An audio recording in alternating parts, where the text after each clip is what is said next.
Magandang gabi sa lahat ng nanonood sa atin, Joe and Chiki. Ah, ang Bunyog po kasi, ang Bunyog ay isang political party.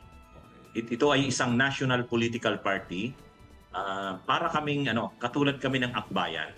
Okay. So, hindi kami simpleng party list lang, pero kami ay isang duly registered national political party.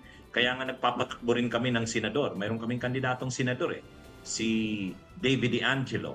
Mayroon din kami mga kandidato sa mga local positions. May kandidato kaming mayor, may kandidato kaming councilor, board member sa iba't ibang lugar ng Pilipinas.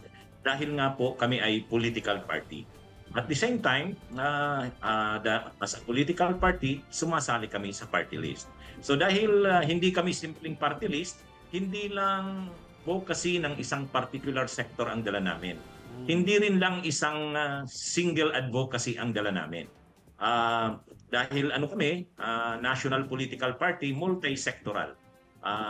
Ang dala namin ng mga advocacies at issues at multi-advocacies kami. Yung issue ng West Philippine Sea, dala namin. Yung issue ng anti-corruption, dala namin. Anti-political dynasty, criminal justice reforms, lahat dala namin yan. Kasi political party kami. Yun lang siguro muna, Joe and Chike.